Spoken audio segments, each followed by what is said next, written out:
Hello, everyone. This is Suzanne Knabe-Nicole from Police Science Doctor. And today I'm speaking to the wonderful Dr. Marla Friedman. So she's a police psychologist and she's the chairman of Badge of Life, and we'll be speaking more about what she does there. She's also director of investigations at Marla W. Friedman PC. And she does a lot of other work. Today we're going to be speaking about mental health in policing. And I'm going to hand over, please. Marla, who are you and why might people know you? Okay, probably you know me more on the national level because I'm chairman of Badge of Life, which is the national nonprofit association for mental health and suicide prevention, specifically for law enforcement. So I train, I teach at the police academy. I have a group of trainers that I can send anywhere in the country if we're called upon. And so that's probably how my name gets out there, or publications. I write for law enforcement magazines. Excellent. So tell us a little bit about Badge of Life. What is it and why was it set up? Badge of Life was first set up about 15 years ago. And interestingly enough, it was set up to try and track suicide rates. And so the focus was on gathering this information because in treatment, you know, I'd be hearing all this stuff. Everybody would be hearing it. And we all knew the numbers were high, you know, more killed by suicide in the line of duty. But that's just general information. But when I became chairman 3 years ago, I started looking into the research methods, and I found them to be not the scientific method. I mean, people would call in if they knew of one, or they saw it on Facebook, or they read it in the newspaper, or saw it online. And so I had to explain, because I'm the only psychologist at Badge of Life in terms of our board, that we, you know, we're evidence-based at Badge of Life, so we can't put that information out there anymore. But then what we noticed, so we pulled back from that, and our main focus now has always, since we switched over, is training and education about mental health and suicide prevention. And so that is what we do. And we left off the whole statistical piece of that. Now, what you will see frequently is numbers quoted in newspapers and articles, and even written in peer-reviewed journals about what those numbers are. But the fact is, in the US, we have no national mandatory reporting.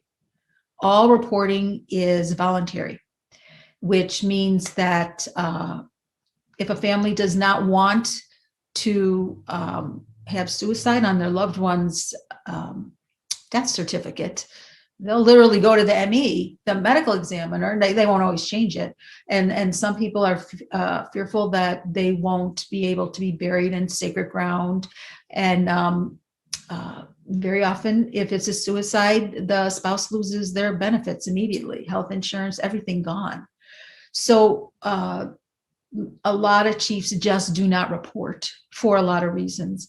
And so rather than report the false number, at one point I had just thought about and contacted a lot of people about making it mandatory, but it's got to be legislation at the national level, because there's a lot of people that gather this information, but I just worry we're missing officers, and it's disrespectful to the family. And so until we pass some legislation that makes it mandatory reporting, those numbers, sadly, I don't know where everyone gets their different numbers. I just know that they're not accurate. That's quite interesting. I don't think that actually gets discussed much. I don't think that's very public knowledge, that all these numbers might not actually be accurate. But do you get a sense of whether the problem is getting any worse or any better? And how has 2020 maybe affected law enforcement officers in that realm? It's actually a good question. I don't know, because of the underreporting in terms of suicide. I do know that the pressure on officers during the pandemic has been incredible. I'm seeing people now that I haven't seen in 10 years and 20 years that have come back. They're under so much pressure. And each state has different laws. And I don't want to go too specifically on my state, but unfortunately in Illinois, we have a law that if an officer goes for inpatient psychiatric, meaning depression or trauma, they lose their gun. They have to have a registration for a gun here, and then they lose their job. So they're not likely to do that. And for the most part, people don't need to go inpatient. So mental health check-in, outpatient therapy, even substance abuse, even if it is inpatient, none of those will trigger that law, meaning that they would lose their job. However, when you explain it to officers, they're suspicious, by nature, and I'm not going. So that's been a problem. Yeah, that is a major deterrent, and bordering, I think, on the, okay, I was going to say irresponsible, but I guess that if a police agency had been aware that an officer was suffering severely from mental health issues and then something happens, they would probably be liable in some way. And some people would ask the question, hang on, why was this person still armed when we know they're mentally unstable? Now, that is something very superficial. And like you said, there are nuances. Some things will trigger, other things will not. But on the other hand, it's very irresponsible to deter people from seeking help who need it, because then they can't deal with things. So I think do you have a solution with that? Because there is a double-edged sword, isn't it? Well, it's brilliant, the way you're saying it, because what happens is you're in a position where all this pressure and stress is building and building. And so I asked chiefs, who do you want on the street? Do you want an officer who's depressed and anxious, having panic attacks, a lot of things that would interfere with their reaction time, and plus just disruptive to their life on the job and at home? Or do you want someone who's been treated, and then you give them a gun and put them out there?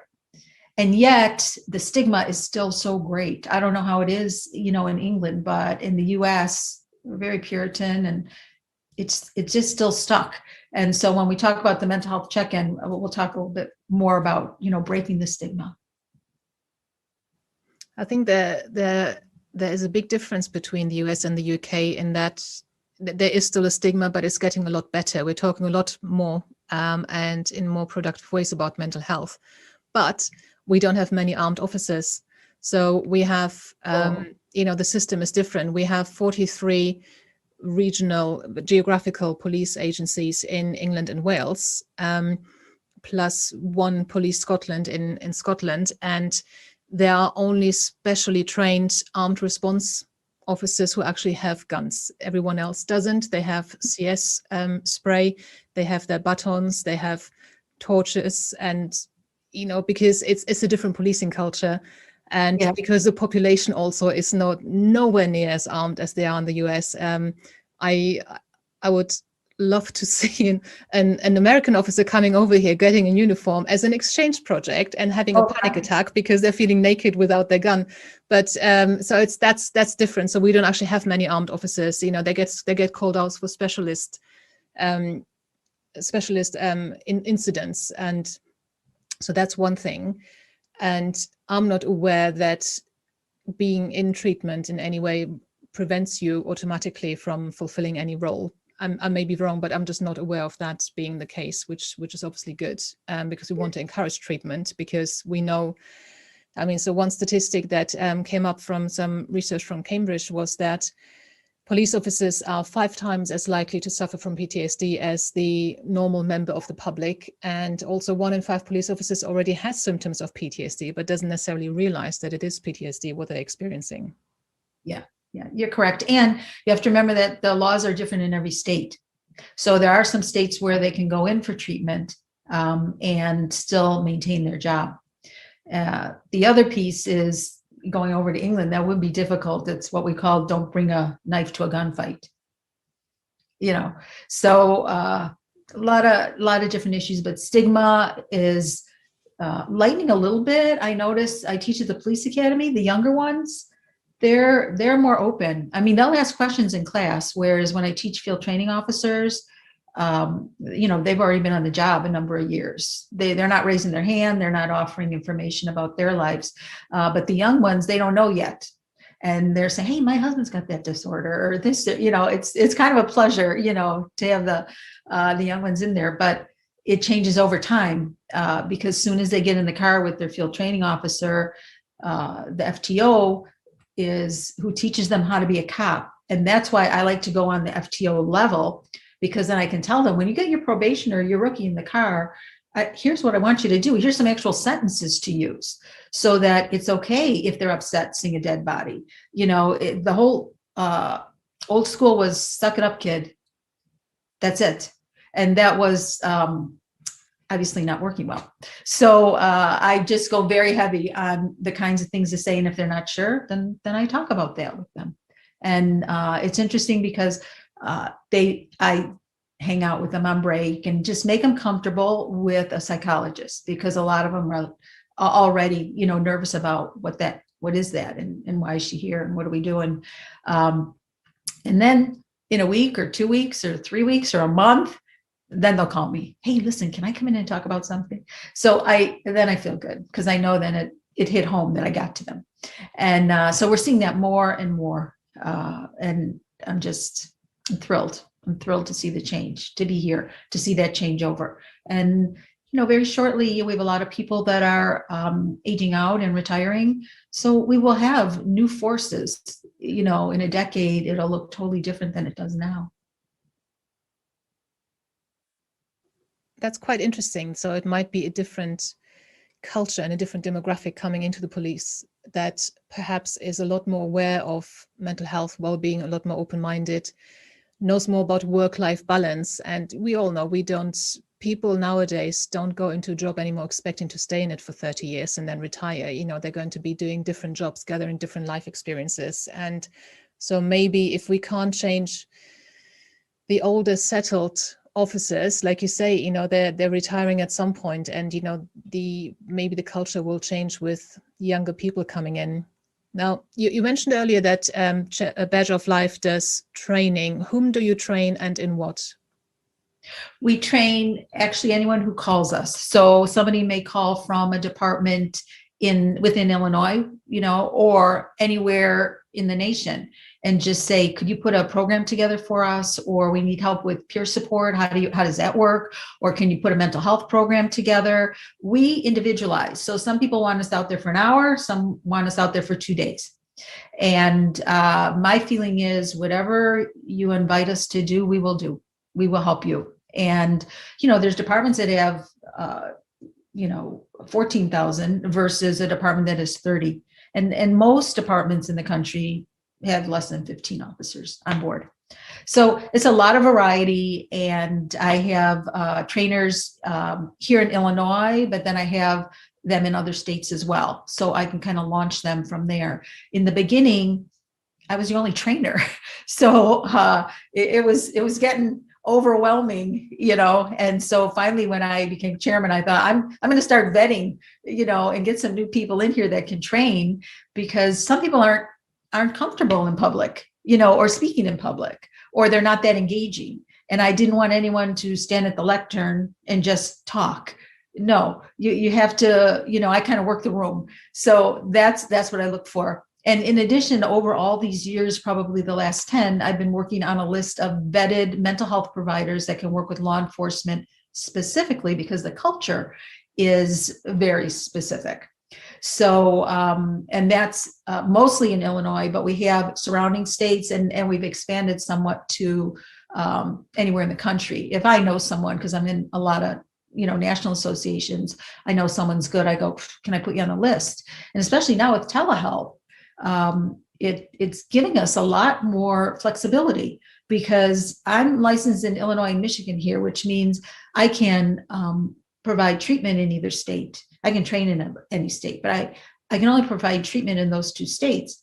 So now they have a new thing called Psych Pact, And it came out of the pandemic, so that they gather all your information. There's a central house that does that. And there's about 10 other states now that we can treat people with telehealth.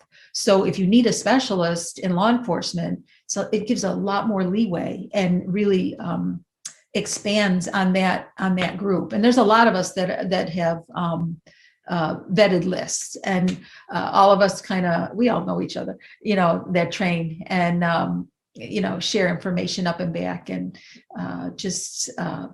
it's just been really great. I mean, I met people I would never meet, and I got friends in Canada now, and they're just wonderful. And I did peer support training in Canada, and was really fabulous. So I think I always say cooperate, don't compete. And so the more that people can join together, and that's why I love what you're doing. It's just so embracing of everybody, and everyone can get information and share information. And ultimately, that's what we need. That's what we need. The more singular we are, the less information that you gather, the less you're familiar with the research. It's more difficult.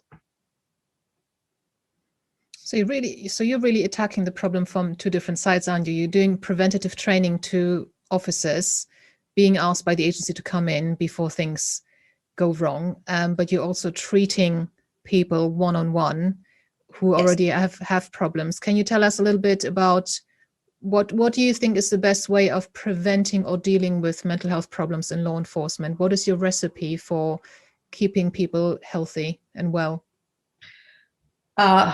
We are very strong on the mental health check-in.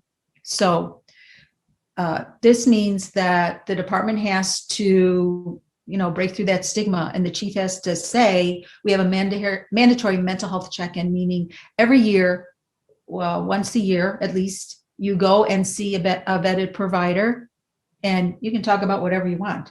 And what I explain when I'm training is I go, the purpose of the mental health session is that you get to know somebody and build a relationship. Because if you're in a crisis or you're involved in a shooting, the chances of you going online and just looking up a name out of the blue, it's just not going to happen. So I may have trained somebody 4 years ago, and then they're involved in a shooting, and they maybe come for the mental health check-in and they know me, then they'll call me. Whereas I know if they didn't know me or someone like me, they would just kind of sit on it, and it gets worse and worse over the years. And in addition to working with municipalities, local police departments, I also work federal. So there's a number of those agencies that I see as well. And a lot of those officers do undercover work, and there's tremendous amount of trauma involved in undercover work. And so I love seeing them, because I have specialized treatment for trauma sensation. And so it's just nice. It's nice to have them in there and then see them feel better really quickly. But the mental health check-in is sort of the basis of how we got started when I started pushing more on the therapeutic side. So I developed a program called Chiefs Lead the Way. And what I tell chiefs is, here's the thing, I want you to go for a mental health check-in. And then I want you to go back to the department, go to roll call, say, hey, I had a check-in, and guess what? No problem. We just chatted. It was all good. And I'd like you all to go. And the thing about the mental health check-in is there's no report. Nothing goes back to the department, because that's their fear. They have in-house, but most cops won't use their in-house EAP, employee assistance programs. They just don't trust it. So we really push for going to an outside provider. And so the Chiefs Lead the Way program, if the chief goes, then it doesn't feel as maybe punitive. I don't know, really, or stigmatized. So if they're coming back to the department and talking about it in really kind ways, please, then we get a lot of calls. And then we're thrilled. And a lot of them, surprisingly, you would think they come for the one session and out. I can't tell you the percentage that just stay for therapy. Once they get their foot in the door, they're like, hey, by the way, while I got you, I'm having problems with my marriage, or my kids got ADD. or how do I handle X, Y, and Z? So it's always based on the relationship for us. And so that's the underlying vision, is break the stigma and build a relationship. And confidentiality, number one. Nothing goes back to the department.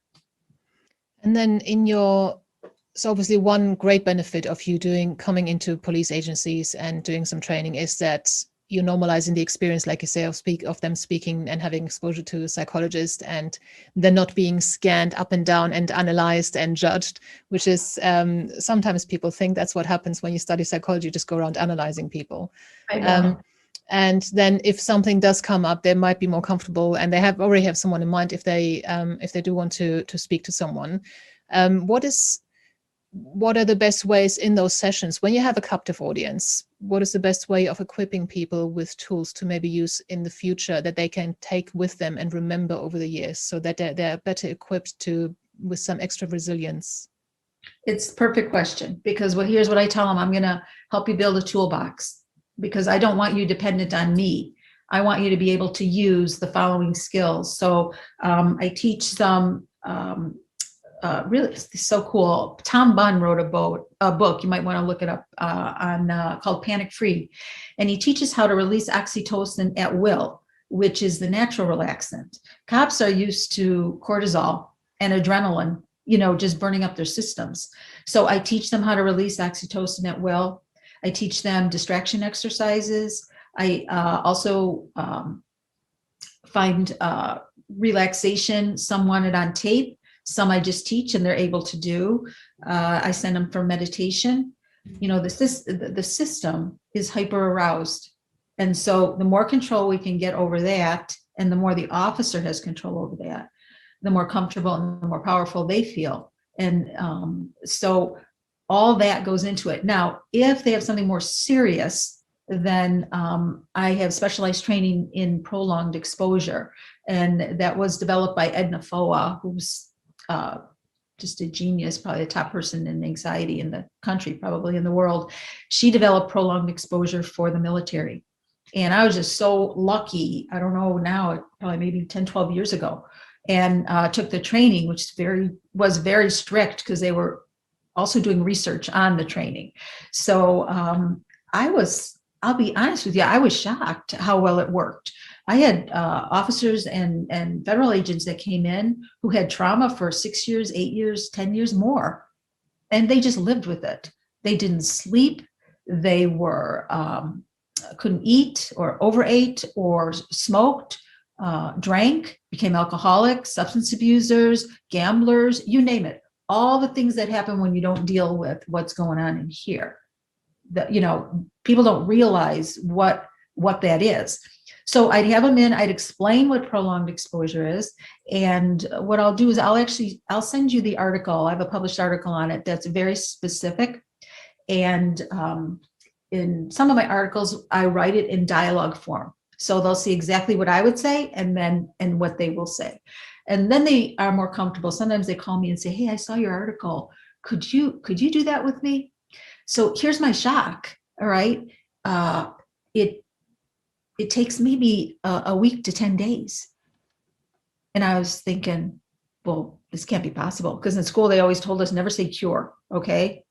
But they continued in treatment, or if, they went on or moved out of state, whatever, I still follow up with everybody every year to see if a new trauma, which they always have, triggered the old trauma.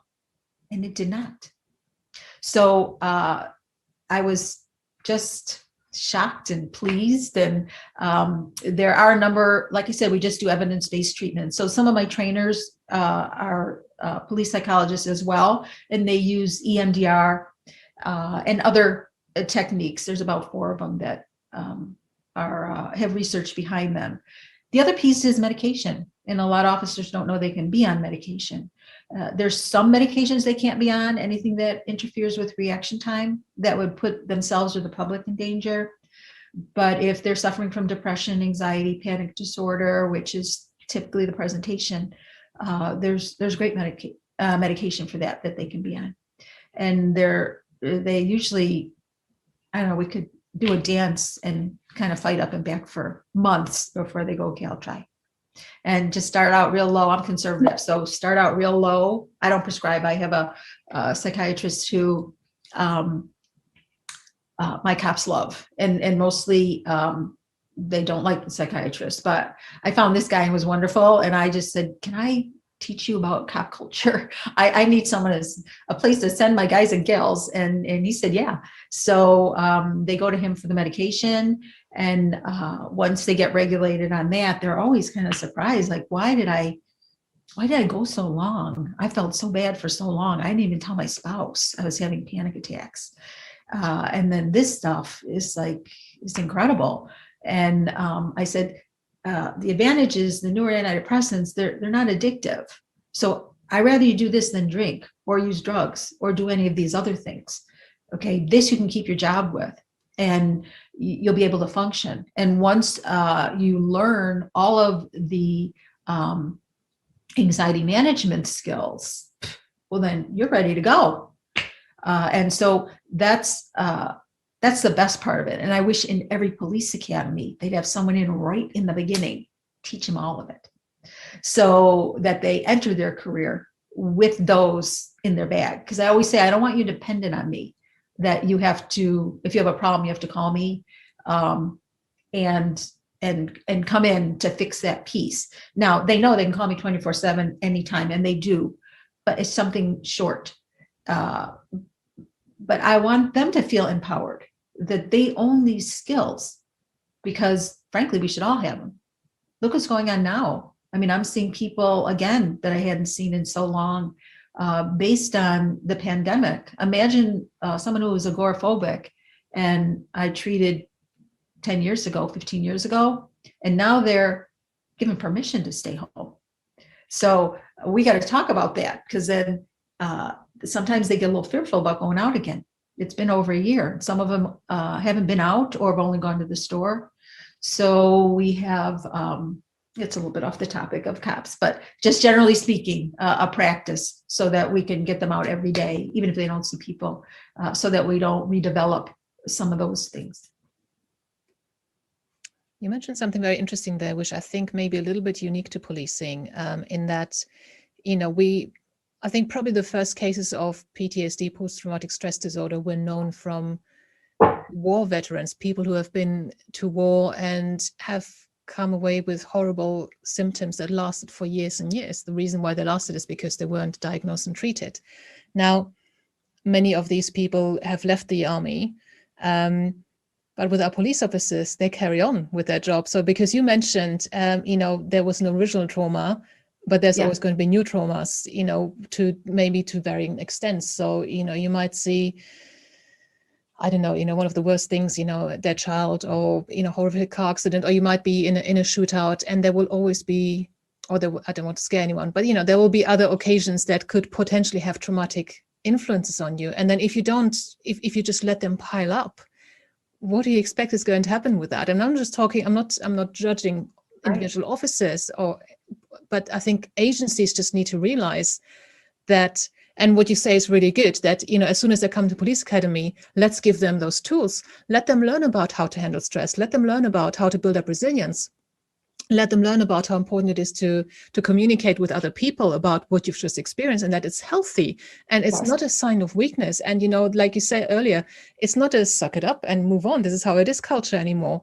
Policing has become so different and than it was, 200 years ago, when they were basically running after thieves. That's what they were doing. And, nowadays it's just so much more involved. So there's something very unique about policing, and policing has changed very much. Whereas I think the experience of the trauma of war maybe hasn't. You're still being sent out because other people much higher up in the decision-making chain have problems with each other. It's got nothing to do with you, but you have to do certain things that, in the bigger scheme of things, you need to think about, how do I feel about this? But no matter how I feel, if I don't do it, I'm a deserter. And it's a very different concept, but that has changed, that has stayed the same. Policing changes, and you go home every day to your family with what you've seen and what you've just done. So there's a very, very unique set of circumstances there. I don't know if you work with people who have fought in wars as well, or is it mainly law enforcement? I do, but the interesting thing is a lot of officers come to the job when they get out of the service. So they've already been in Iraq and Afghanistan, and sometimes I'm surprised, sometimes 4 or 6 times. So they're used to a military structure, and law enforcement is paramilitary. So, you know, they know how to live that life, so to speak. But they've never talked about the trauma, not with their families, not with anybody. I mean, I have officers that have never talked to their spouse, their best friend. Nobody knows. And they just suffer. They just suffer. And it's a heartbreak because we have treatment out there. We have excellent treatment. So like you're saying, it's the young ones we really want to catch, but not unusual. And I think we're going to see it more and more that people from the military will still be going into law enforcement. Tell me about this no doesn't mean no thing, because that's a new phrase when we've been drumming no means no into people, but you're having a very interesting thing there. Tell me about that. Well, I developed this because what I realized in session was, particularly with officers, not only, but we have to do a very in-depth evaluation because of suicide risk. So now they don't want to go to the hospital. So they're balancing that with, well, if I tell her, then what's going to happen? And where's this going to go? So when I ask about suicidal ideation or thoughts, and then I ask about, do you have plans? And do you have intention? Well, with cops, we know they have guns. We don't even have to ask them, okay, do you have, I mean, and not all use guns, but most officer suicides are with guns. It's the easiest. So what I tell them is, let me ask you something. I go, if you had to commit suicide, and of course you don't, what method would you use? Because you said you never thought about it even. And they said, well, if I had to, well, I don't know. I said, well, would you set yourself on fire? Like, no. I go, would you hang yourself? No. Would you shoot yourself? Probably. Would you go in the garage and turn the car on? No, I don't think so. So then I say, well, see, now we started with no when I asked you about suicide, but now we know, just like everybody else, at some point in our head, we may never plan to do it. Most people don't kill themselves, but we do think when we hear about it, geez, I don't know if I would do that or that. So what I tell them is, now that you told me that, I know this is an open discussion for us now. So when you tell me you're having thoughts, it doesn't mean that you're going to act on those. It tells me your level of depression, how upset you are, how your functioning is being impacted. So what I'm asking you is, don't automatically say no, because we all have those thoughts. And I had to think to myself, well, what would I do if I had a, but I always say, it's so funny because no one ever says to me, well, why would I have to? Everyone just kind of goes with the premise. So people don't understand on the therapist side, if you have 9 patients stacked up hour after hour after hour, and one of them says, yes, I'm going to kill myself, then the therapist is like, uh-oh, now what? Then you got to cancel a whole day, get on the phone, and so it's difficult. So some therapists that I train, I say, be careful how you ask the question. You don't want to say, like, you're not thinking about suicide, are you? Because what you're asking them to say is no. And then you miss the opportunity to gather that information. So obviously most will never do it, but some will, and some will tell you how, and you'll know more about that. And also once you open that discussion, then they know they can say to me, Doc, I was thinking about it. I thought it would just be quick and I'd be done, but then it would devastate my family, and they'd lose my pension if they knew it was suicide. So then they start talking about it, and that's what I need. I need for them to talk about it, and then I can see where the symptomology is and how deep the depression is, or any other issues. and then we can focus on those as well. So that's where I developed the no doesn't always mean no concept, because everyone obviously knows the other one. So I use it with everyone, not just officers. I also work fire and ER docs and, you know, other first responders, but probably my heaviest group is with law enforcement. Does it make sense? Yeah, that's quite interesting. So you're basically using a backdoor way rather than accepting, you know, the superficial first reactive answer, which is almost like a reflex. To get more information and to see, is there something we need to do here, or is it okay? Is it, you know, is it really something that hasn't been on the forefront of their mind a lot? You got it. That's exactly it. Okay. And so when I tell other therapists, they're like, "Ooh, that's good, because I could be missing some." And I don't know about other therapists or psychologists. Oh my God, I'd be devastated. You know, I mean, I'm a person like anyone else. If I heard that someone had done that, I would have difficulty forever. And I don't know, you know, to continue practicing. You don't want to think of it happening, but you have to be very assertive and aggressive. And because therapists don't want it to happen, we have to look at our own issues. And if we're pushing down those questions because we don't want to hear, yes, I have a gun, I have a plan, I know where I'm going to do it, I know when I'm going to do it, that's a whole different ballgame. And frankly, when they tell me that, that's a gift. That's a gift. They're saying, I trust you and help me. And what can we do about this now? Whereas before the development of the program, no was the pretty typical answer. And it was just accepted, wasn't it? Yeah. Yeah. Tell me how you help those who work with, so here we call them IOC, indecent images of children. You call them ICAC. What does it stand for? And how do you help people who have to deal with some of the worst imagery you could possibly imagine that I hope I never ever see? No, if you have children, you don't want to, but most of that work, internet crimes against children, or we call it ICAC here, you know, they're in a bad situation, really.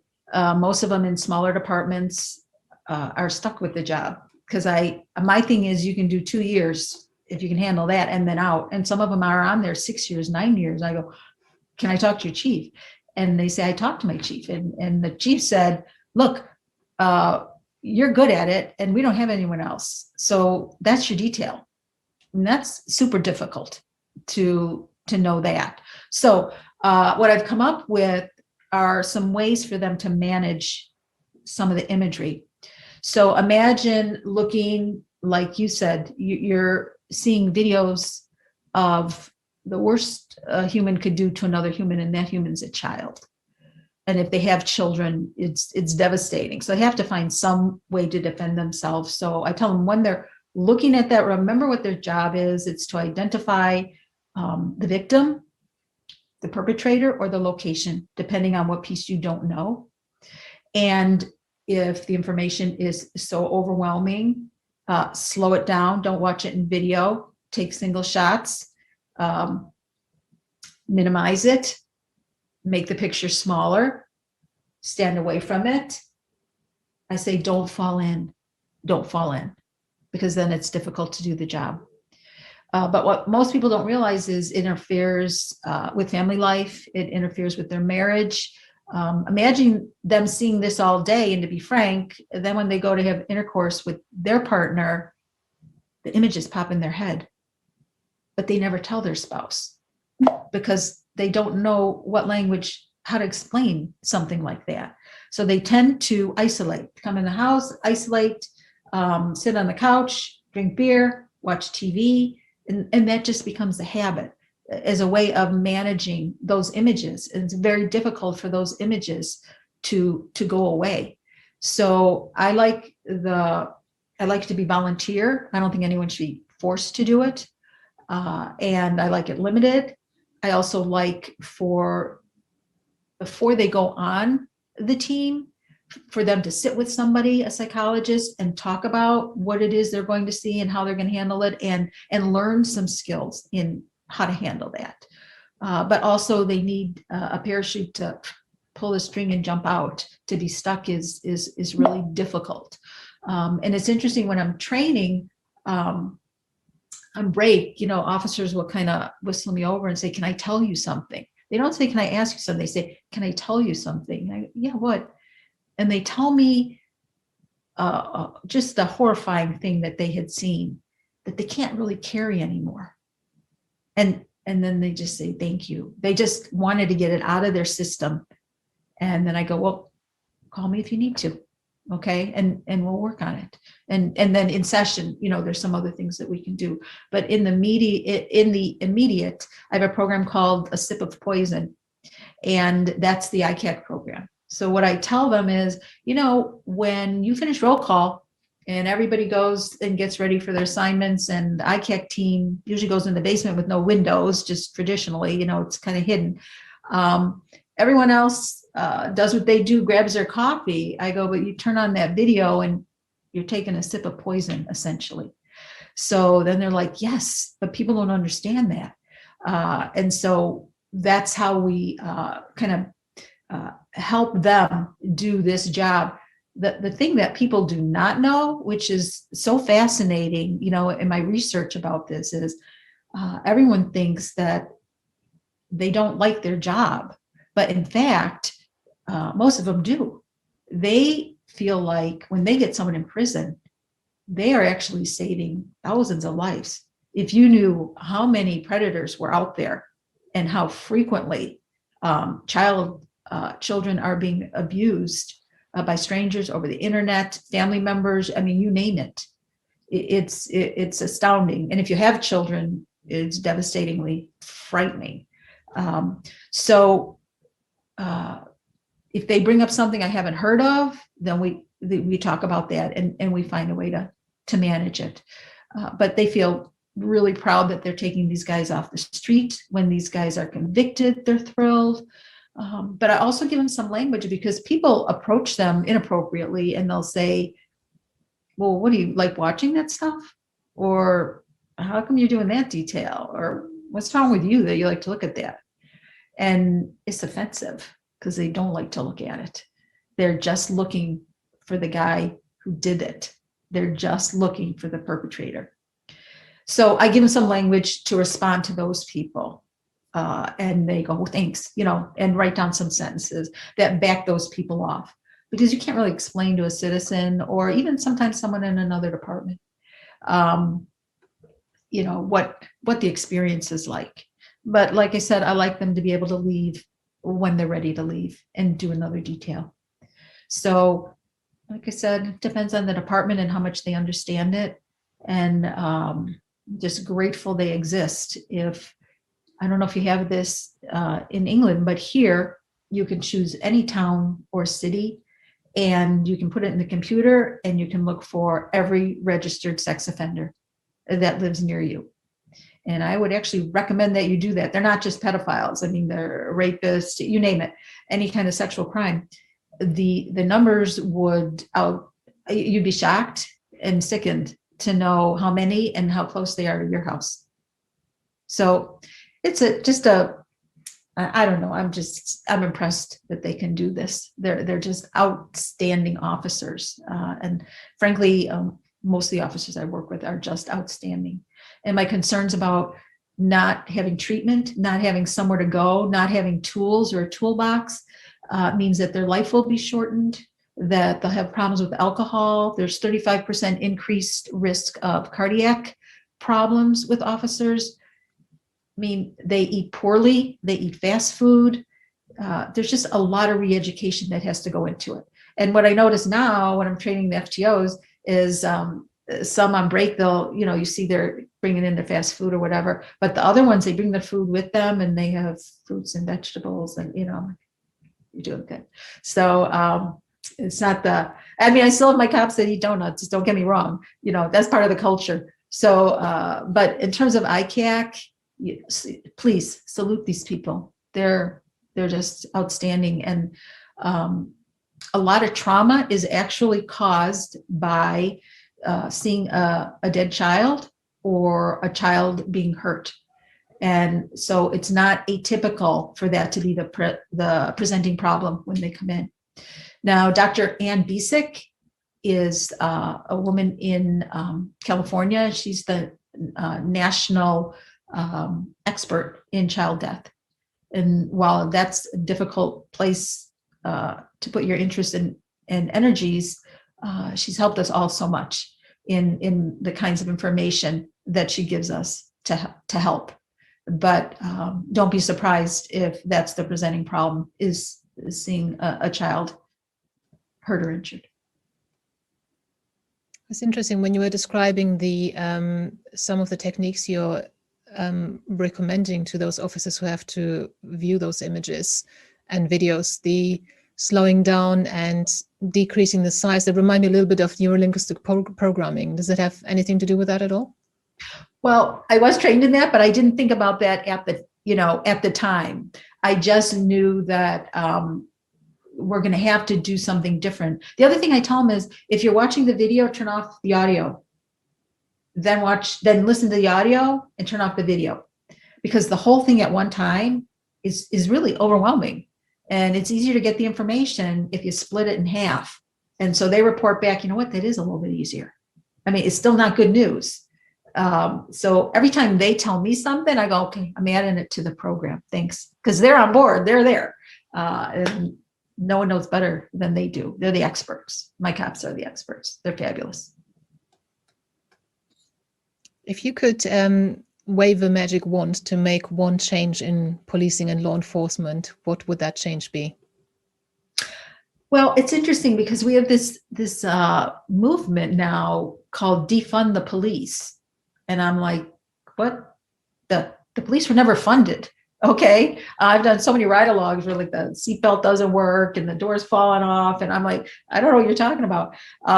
And so in a lot of states, including Illinois, we've just had laws passed that take a lot of police powers away.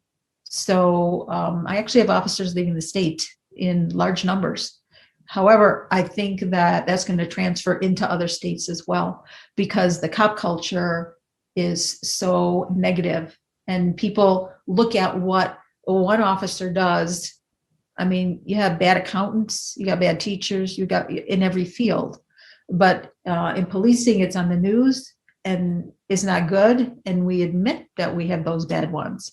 But if you saw what most officers do every day, you would just be impressed with what they put on the line. Now, you did bring up something interesting about the younger group. In the old days, an officer would take any overtime. Okay, that they just work. Hey, can you do another 6? I'll stay. The young ones, no, they value family over the time and money. And if they're ordered to, obviously they have to. But if it's a volunteer, they'll go home. It's interesting. So what would be the change you would like to see if you had the power to make one? I would like them fully funded. I would like them to be able to have cameras. A lot of departments, they're all required to have cameras, and they like them because it shows that they didn't do what they were accused of doing. However, the storage costs for keeping those videos up in the cloud is more than most departments can afford. So they say, here's what you need to do, but they don't give them the money to do it. So the magic wand would be that they would be respected and fully funded and allowed to train as needed. Like when I go into a department, sometimes they go, my training budget is really small. And I have a price that here's what it costs to have this amount of training, but I have departments that just can't cover it, and I don't care. So take less and I go, because that's what we do. So the magic wand is to stop this hatred of the police, because the fact of the matter is most of the population like the police, count on the police, depend on the police, and their only interaction is speeding ticket. So, but who gets the who gets the airtime? The really bad one. So if we could change that, and just if they knew what these gals and guys go through, it's pretty dang impressive. If you only took if somebody watching this interview took only one thing away from everything we've talked about, what would you want that takeaway to be? Number one would be to break the stigma, make a relationship with a private psychologist who has knowledge of police culture. Because if we have that in the beginning, then that's the safety net for them. And they can go their full career and have someone to rely on. We'll see if that happens. I'm positive. Going forward. Very good. Going forward, please. Yeah. So, and I think what will happen is, as more and more, like here in Illinois, where they took away a lot of the police powers, as more and more citizens realize what police aren't allowed to do anymore, they're going to say, "Are you kidding me? I'm calling the police because I have a homeless guy sleeping on my porch," and the police can say, "I'm sorry, I can only give him a ticket. I can't remove him. I can't do anything." I mean, they've just kind of gutted policing in Illinois.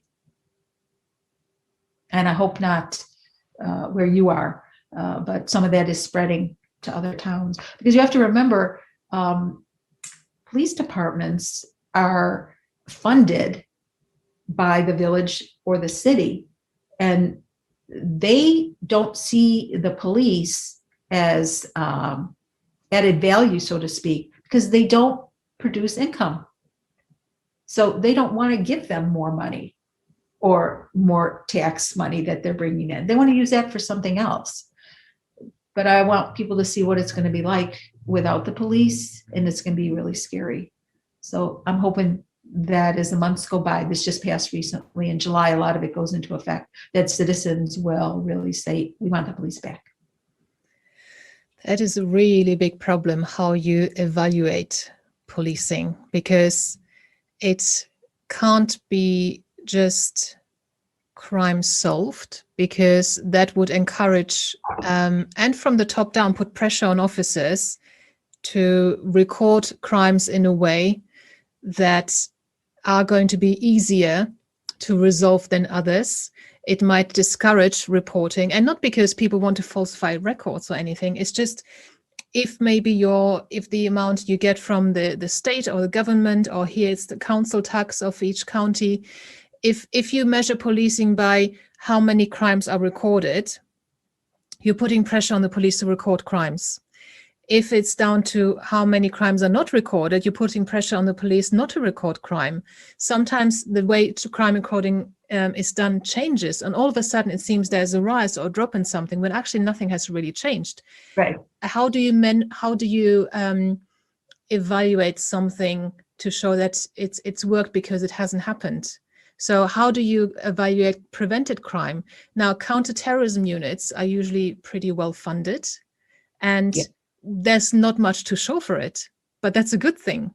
Right. I think in the very old Chinese days, a physician, a doctor, was basically paid, probably maybe not in money, but was going around their area, their village, was maybe given groceries or whatever it is because they were keeping the population healthy. Now that's an interesting concept, whereas now it's the pharmaceuticals that drive all the development and the research and the finances in medicine. Whereas it used to be about health prevention. And I think that's a very interesting concept. But how do you ever, we can prove how much policing needs to be done by, a certain practice is stopped or reduced. For example, here and not just here, I'm sure there's this controversial topic of stop and search, that people who are stopped and searched, it's disproportionate to the racial makeup of the population. So you do it less, and knife crime goes up, because unfortunately the victims of knife crime and the perpetrators of knife crime is very similar or the same demographics. And you may feel that they're being over policed because you're targeting them for stops and searches because the intelligence, you've received as the police tells you this person might be armed, but actually they're being under policed because they're not being protected enough from others in the same demographic who are carrying knives. So it's very difficult to get this right. I sort of lost my train of thought. I don't know why I got into stop and search, but it was all about how do you quantify the benefits of policing? It's very difficult because either something happens and that's bad because it wasn't prevented. Nothing happens, then how do you know that you prevented it? And all right, that's how. So you can maybe defund the police and then see what happens. And already in some of the fallout from from the police protests you've had in America, you could see that there were, I think in one city there were, you will know this much better than me, there was a no-go zone for police and people had basically blocked it off, and then there were murders going on in there. And I'm thinking, okay, so how can you say that it's the police causing these problems when people are killing each other? It just doesn't make sense. And it's a very, very difficult topic, the whole, quantifying, evaluating, and measuring the effectiveness of policing in some ways. But yeah, that's not easy. No, I think you're correct. And one of the problems we have here is there is this whole race card that keeps getting thrown in. So if race is involved in a situation where the perpetrator or whoever is killed, that's all over the news for months. It just never ends. But what they don't see is, well, at least here in Chicago, we can have 48 and have people killed in a weekend in gang-related violence. It's not even on the news, and it's all within race, but you don't hear about it. It's actually the black population that is getting killed left, right, and center. But when one police officer kills a black person, it's mayhem on the media, and it's from as an outsider, I don't know which news channels are veering towards which direction. But first of all, it's quite interesting and shocking to see how opinionated news channels in America have been and the things they can say. Whereas here, I'm more used to people, okay, you're reporting something, you have to be neutral about it. I did not see neutrality in some of the news coverage over there, and it's very, very selective, and it's so polarizing, and that is so dangerous. And I'm just waiting for the media to get, well, so they are getting sued, on a case-by-case basis for infringing someone's privacy, but as a collective, at some point, they need to be given some collective responsibility for what they actually can impact, because they can impact the behavior of masses of people so much more than many other institutions. And it's just such a dangerous hotbed of, it's a minefield. And somehow that needs to be regulated, where if you're reporting something that happened, okay, have you checked it, the way you are reporting it, is it accurate and is it neutral? And have you looked at the counterbalance? Have you played devil's advocate to actually go on air and say that this has happened? Now, for example, with my news story with police science doctor, I'm not publishing or talking about my own research. I'm sharing the research of other people. I'm taking other people's research and I'm sharing it, I'm translating it into a way that people can make sense of. And I do this weekly science snippets thing, the police science snippets, where I take somebody's research and I talk about it, send it out, but I always have the reference in there. So it's, don't take my word for it. This is the article where this research was published. Go and check and read for yourself. Unfortunately, a lot of it is behind a paywall, but you can read the abstract, you can see what it was about and who did it. But I think this accountability for me is very important, because I don't want to be talking about something that is for me an anecdotal experience, or that is my opinion. I talk about research, and here's the source. And I think the accountability is very important to me, because I want to be a trusted source. Yes. But some things that you see on the media is highly irresponsible, I think, and dangerous, very dangerous. I think you're right. And, it's funny, when I grew up, we had, they just read the facts. We didn't have these stations that were left or right. And it's odd to me. And I've been interviewed by, I won't say who, but national, newspapers and organizations. And I asked them, please don't put those statistics in there, because everybody wants the number. how many people kill themselves. That's what they want. I go, please don't put it in there because it's not accurate. And they say, fine, and I don't know which organizations are putting these out, but I haven't seen an article where a number isn't put out. And so I said to them, whatever happened to fact checking? Because when I grew up, there was a whole department at any newspaper that fact checked. And she laughed at me. And she said, we don't have money to do that. And I thought, well, then you should not be doing your job, because I'm not really interested in your opinion. I don't know you, don't really care about you. I just want to hear what happened. So to your point, we're kind of desperate for that, just the facts, ma'am, so to speak. We're just not getting it.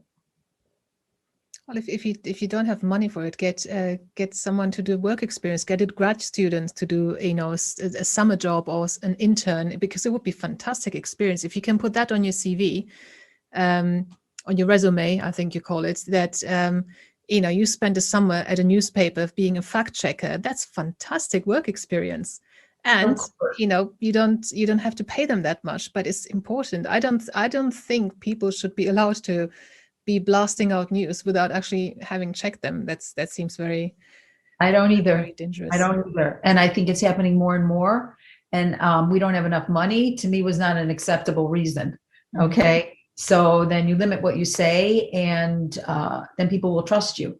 But people don't trust what's on TV or in the newspapers anymore, because they're used to this, just heavy left or heavy right.